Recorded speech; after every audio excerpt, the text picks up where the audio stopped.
Ég hef ekki séð mynd af íslenskum nauðgurum dreift á skemmtistæði og þeim meinaðar aðgangur eftir einungis að kæra hafi verið lögð fram. Ég hef heldur aldrei séð einhvern hrópa saklausum sektir sönnu þegar kemur að útlendum nauðgurum.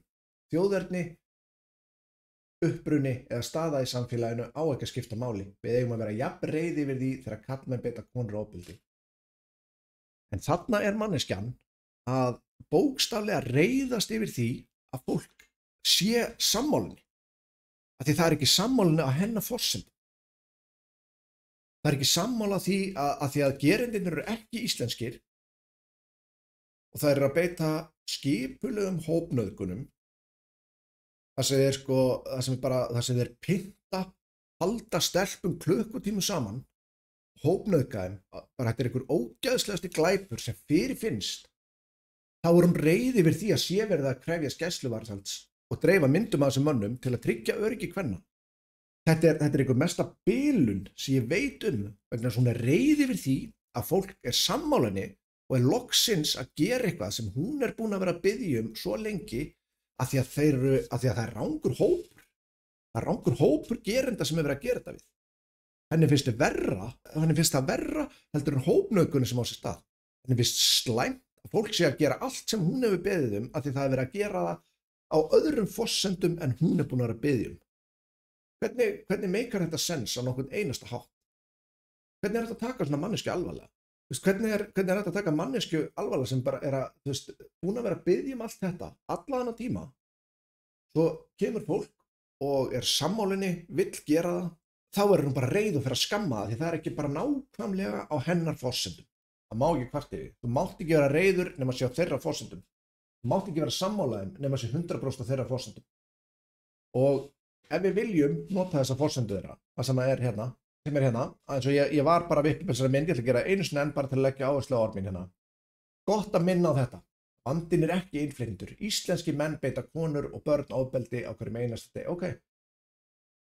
Þetta er þessi, ég trúi bara varla að fólkið hafi sett þetta fram sem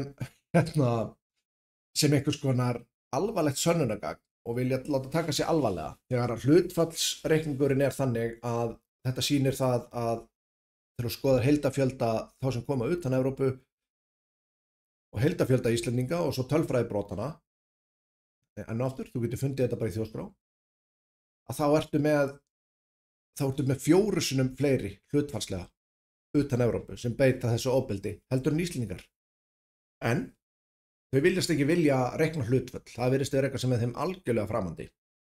Þannig að skellum okkur bara í þeirra eigin reikning, notum þeirra eigin aðferðir og þá sleppum við öllum hlutföll, bara eins og við leggja sig. Þá líta töluna svona út. Ísland með sín 439 brot. Herðu. Kíkjum aðeins hér, þetta er á ári. Kíkjum aðeins hér. Hér er Slóvenía með 456. Áhugavert. Færri en 456. Það er samt fleiri en Íslendingar. Ok.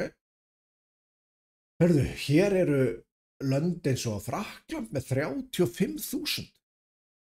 Þetta er áhugavert. Sem þýðir, nú náttúrulega erum við bara að rekna stærra heldur en Ísland.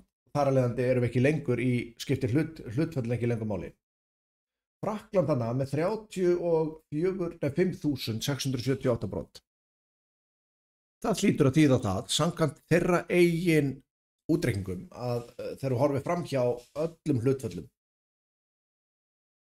Þá hlýtur það að þýða að Frakkar séu miklu meiri ofbeldismenn en Íslendingar.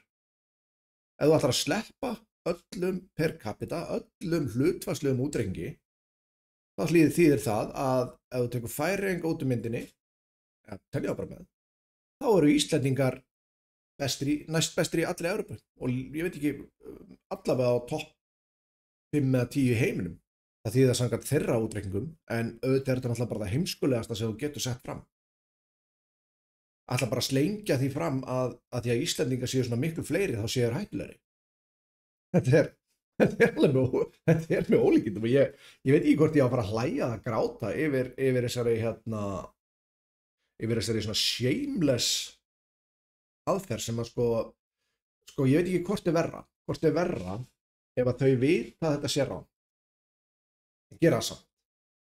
Sem að þau vita að þessi aðferðafræði þeirra er gjörsamlega út úr kortinu, en gera það samt. Ég veit ekki hvort er verra heldur en ef þau vita ekki og fatta ekki hversu heimskuldin er. Bara það er engin leið fyrir mig að, ég veit ekki hvort er verra. Hvað finnst ykkur? Ég var mikið til í að heyra það við tækifæri. Bara hvort er verra ef þetta er ignorance eða óheiðarleiki?